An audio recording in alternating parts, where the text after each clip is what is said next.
I just thought we might have a really quick little catch up.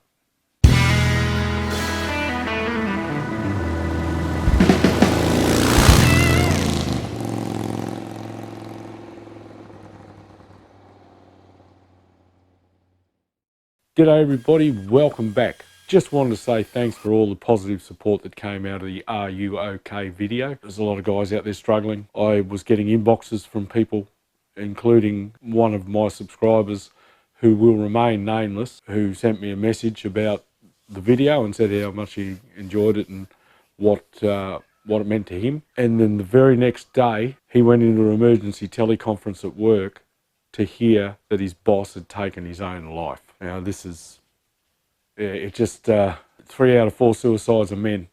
We're starting to check out of society, guys, so everybody, we all need to be there to support each other.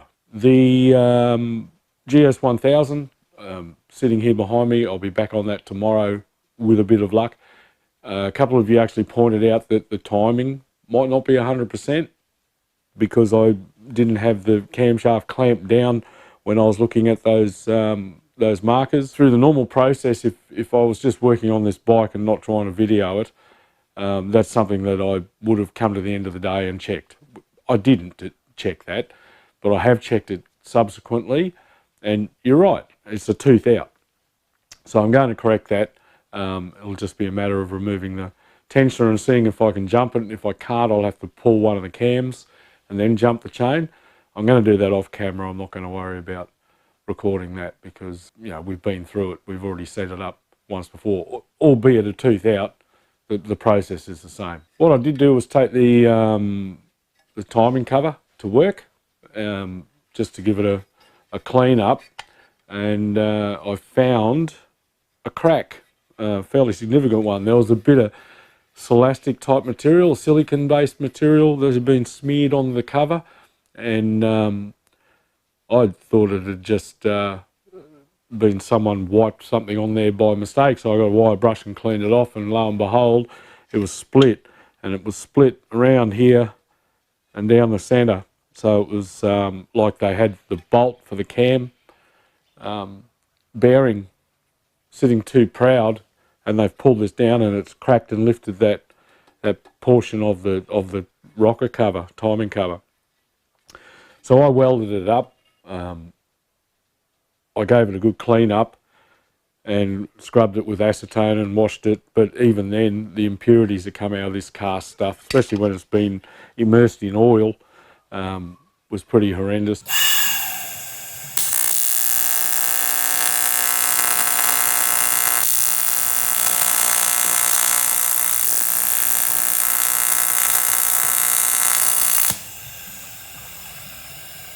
I have cleaned the inside with a Dremel because I got good penetration. I found myself stabbing the wire, trying to push the impurities out into the puddle. But no, I mean, it welded up fine. I could dress that right back, but I'll just leave a bit of meat on there. So it just keeps fighting me. Every time I turn around, there's something else. But we're getting through it. I'd like to do a shout out to one of my subscribers, Ken Loudon, sorry Ken if I've pronounced that wrong. Ken very kindly packaged up a couple of, or purchased on Amazon, a couple of LED video lights. So there's a pair of these LED jobbies with stands, and they extend as well, USB driven, and you can vary the intensity of the light. So there's no excuses now for me to have a poorly lit area on the bike where I'm working. So thank you, Ken. That was very, very generous of you, mate. Love it. So Delboy got a new garage.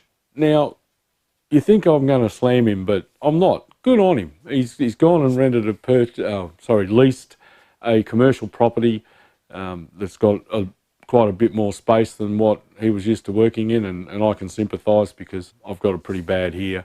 I guess, like Delboy, if he has to work on a bike, he has to wheel his other bikes outside and move stuff, shuffle stuff around. I'm the same, which is why I don't do much filming in here at night, because it's a pain in the neck. And if the weather's bad outside, I don't like pushing my bikes out in it. I know he pushes his out in the rain, but I would rather not. And I've got to drag this lift over, and I've got to, it's a chore. So I can understand why he's done what he's done, and good on him for doing it. All power to him. I think he used his Patreon funding to secure a 12-month lease on this particular building. One of his subs commented something about, are you going to now start doing customer bikes? And that was something that popped into my head too. Please do. Can you spell liability? Yeah, it's probably not a good idea, because at the end of the day, you can have a nice garage and a good setup and all the rest of it, but at some point, you've actually got to know what you're doing. Distinguished Gentleman's Ride is coming up in a couple of weeks' time, and I'm still trying to get there. I mean, have a look at this. We're doing really well. People have been very generous. I would like to hit that target, so if you haven't already, jump on board. The link's in the description. Ping over and help us raise awareness for men's health issues, suicide prevention in men, and prostate cancer. The Movember Foundation not only raises awareness for these things, but they also raise funds that go into research for men's health issues. That's probably all that I really needed to get off my chest. I'll be back onto the GS tomorrow, so the video it'll be up on Patreon probably tomorrow night, maybe Monday, day after or so for YouTube.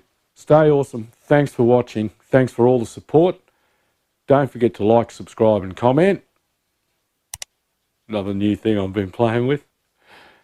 And I'll catch you next time on Andy's Motorcycle Obsessions. Bye for now.